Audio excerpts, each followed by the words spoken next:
અને શ્રવણ નામનો એક દીકરો હતો. શ્રવણ માતા અને પિતાની ખૂબ સેવા કરતો.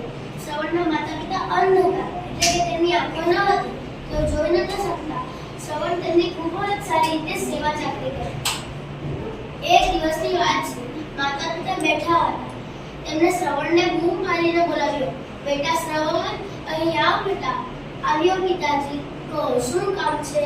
બેટા, તે અમારી ખૂબ સેવા ચાકરી. એ તો મારી ફરજ છે ને માતા. બેટા, એક ઈચ્છા છે મારી, જો પૂરી કરી શકે એમ હોય તો કહો પિતાજી, નિશ્ચિંત થઈને કહો. હું તમારી બધી ઈચ્છા અવશ્ય પૂરી કરીશ. બેટા, અમને યાત્રા કરવાની ઈચ્છા છે. તું અમને ચારધામની યાત્રા ન કરાવે? કેમ નહીં, કરાવું જ ને. હું તમારી બધી ઈચ્છા અવશ્ય પૂરી કરીશ. અને પછી શ્રવણે સરસ મજાની કાવડ તૈયાર કરી, તેને સરસ રીતે શણગારી, એક કાવડમાં પિતા અને બીજી કાવડમાં માતા બેસાડી યાત્રાએ ઉપડ્યો. કાવડ લઈને ફરતો જાય, તીરથ તીરથ ચાલતો જાય. માતા પિતા બહુ વરખાય, કાવડ લઈને ફરતો જાય. એક દિવસની વાત, રાત પડી ગઈ. શ્રવણ કાવડ લઈને જઈ રહ્યો હતો. ત્યાં શ્રવણના માતા પિતાને ખૂબ તરસ લાગી. શ્રવણ રસ્તા પર કાવડ મૂકી ઘડો લઈ પાણી ભરવા ચડ્યો. ત્યાં એક સરોવર આવ્યું. શ્રવણ નીચે બેસી પાણી ભરવા લાગ્યો. ત્યાં દૂર ઝાડીમાં અયોધ્યાના રાજા દશરથ શિકાર કરવા નીકળ્યા. દશરથ એટલે રામના પિતા.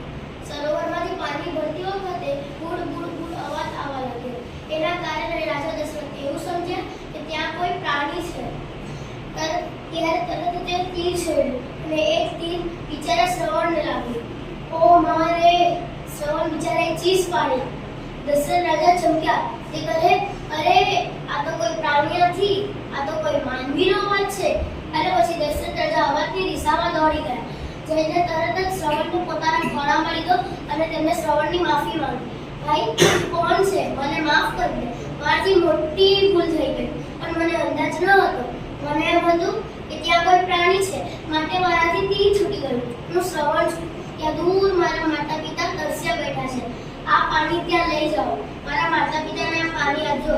આટલું કહેતા શ્રવણે પ્રાણ છોડ્યું અને દશરથ ઘોડો લઈ શ્રવણના માતા પિતાને પાણી પીવડાવવા આગળ ચાલ્યા. ત્યાં તો રાજાએ તેમને દૂરથી જોયા. તે દુઃખી હતા, કંઈ જ ન બોલી શકતા, પણ પાણી પીવડાવવું જરૂરી હતું. અને પછી દશરથ રાજા ધીમે ધીમે શ્રવણના માતા પિતા પાસે પહોંચ્યા. દીકરા શ્રવણ, તું ચૂપ કેમ છો? હા બેટા, તને શું થયું? આ સાંભળી રાજા દશરથે સાચી હકીકત કહી દીધી અને આ સાંભળી માતા પિતા રડવા લાગ્યા. દીકરા શ્રવણ, તું અમને મૂકીને ચાલ્યો ગયો, હવે અમે જીવીને શું કરીશું? રાજાએ બહુ સમજાવ્યા, પણ માતા પિતા ન માન્યા અને ન જ માન્યું. રાજા દશરથ હાથે એ લોકોએ પાણી ન પીધું. મળતા મળતા માતા પિતાએ રાજા દશરથને શ્રાપ આપ્યો કે આજે અમે અમારા દીકરાના વીરામાં મરીએ છે. એમ જ હે રાજા, તું પણ તારા દીકરાના વીરામાં જ મરીશ. આટલું બોલતા બોલતા શ્રવણના માતા પિતાનું મૃત્યુ. Thank you.